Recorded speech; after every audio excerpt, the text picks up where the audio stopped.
Hello everyone, this is Tim Picciott, the Liberty Advisor, and last night Donald Trump tweeted, for 10 months, China has been paying tariffs to the USA of 25% on $50 billion of high-tech and 10% on $200 billion of other goods. These payments are partially responsible for our great economic results. The 10% will go up to 25% on Friday. $325 billion of additional goods sent to us by China remain untaxed, but will shortly at a rate of 25%. The tariffs paid to the USA have had little impact on product costs, mostly borne by China. The trade deal with China continues, but too slowly as they attempt to renegotiate. No! Exclamation point. Well, anyways, this caused Chinese officials to threaten to withdraw a 100-person delegation from trade talks led by Vice Prime Minister Premier Liu. And this also comes off the heels of the Secretary of the Debt, that'd be Secretary of the Treasury, Steven Mnuchin, where just last week he was telling reporters that we were getting into the final laps of negotiations. Now, the market did open down 450 points, but as of right now, it has actually staged quite a comeback. The Dow Jones Industrial Average is down almost 200 points at negative 196 or 0.74%.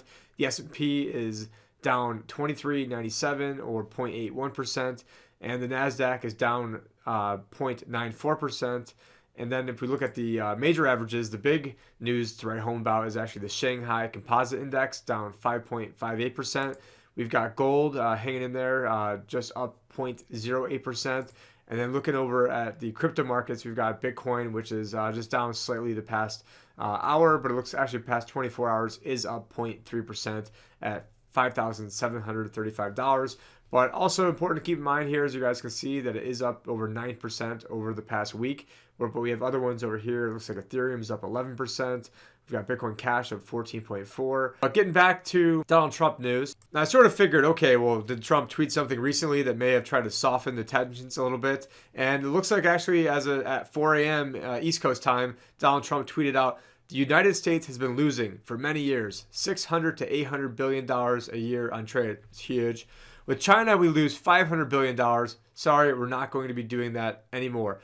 Now, most libertarians, this is not an original thought, as myself, but if you look at Chinese goods, what China is actually doing is we buy a lot of cheap crap from them, and what we do is we give them IOUs, we give them treasury notes, and then so in exchange for IOUs, which is really treasury notes, which are just another IOU that's backed by a bond, which is another IOU.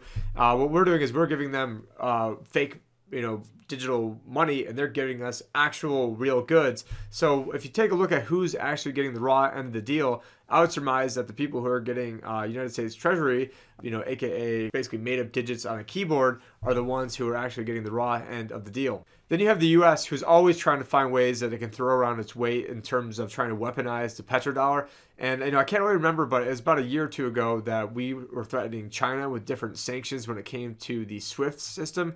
The SWIFT system being the Society for Worldwide Interbank Financial Telecommunication. SWIFT is an international payment network that allows information about financial transactions to be sent and received around the globe. Over 11,000 financial institutions in more than 200 countries are connected to the network.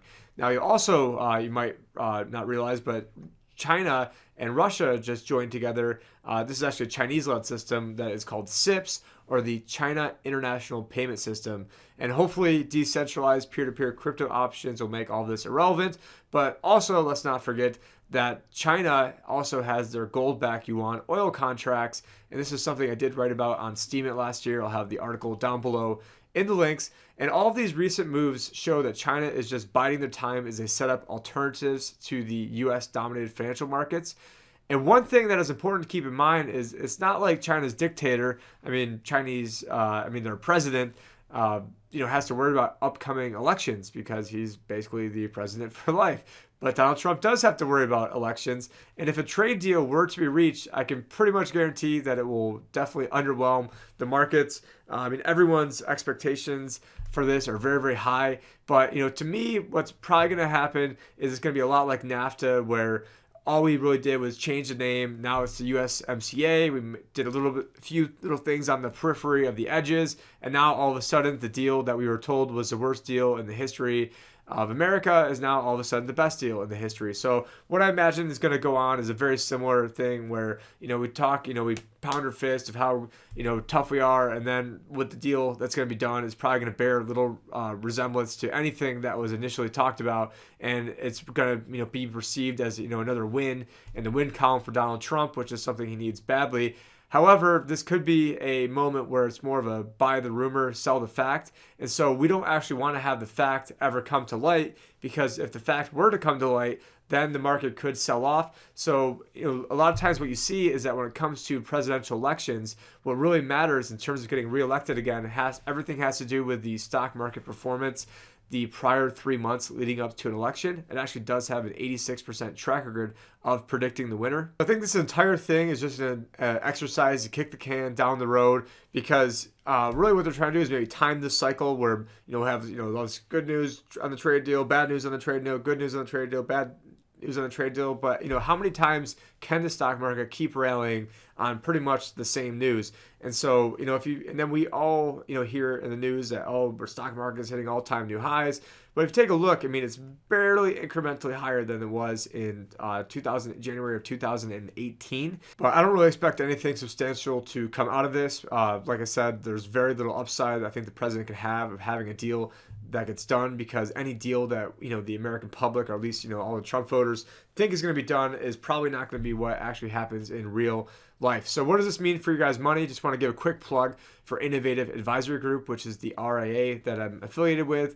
And basically what we were doing from October to December is I put out a video ahead of time, actually 2 days ahead of time, talking about the strategy that we used.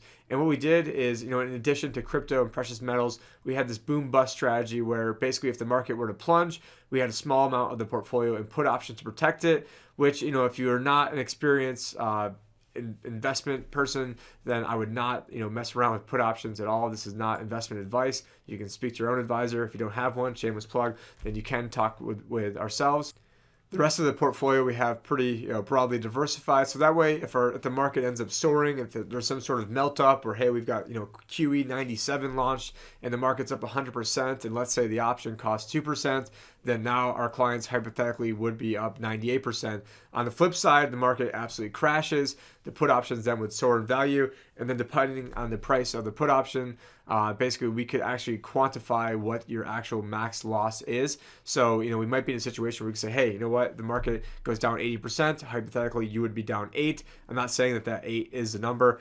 I'm just referencing that if the option were to, based on the price of the option at the time, because I'm not Rain Man, so every second this is information that is changing. Now, unfortunately, I cannot help people out in the Canadian RSP world, but I will post a scheduling link down below, because with all of the YouTube demonetization, this is an alternative way of financing. And if we just had, 0.5% of people who are like, hey, you know what, I don't really know my financial person, I could use some help. I think Tim's a smart guy. Another second opinion. I can put, your retirement portfolio through this Riskalyze software to tell you exactly how much risk you have in your portfolio. But another way that you can help us out, besides sending, good vibes to Josh as he's in Mauritania, is by using the affiliate codes for the upcoming Anarcho Vegas conference that I'm going to be at in July.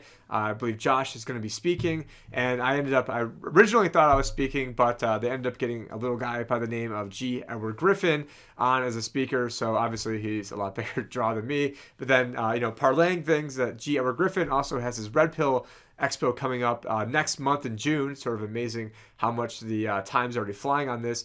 Also, make sure to check out the Winnipeg Crypto Conference that John Sneisen is putting out. And then we will have WAM affiliate for Mike Maloney's goldsilver.com, all below in the details. I'll also have links to my podcast as well, where if you guys are like, hey, I don't like the YouTube ads, this is just another medium that, as of right now, is not censored. Also, make sure to sign up for the newsletter. And this is Tipichote signing off for World Alternative Media, where find the truth, be the change.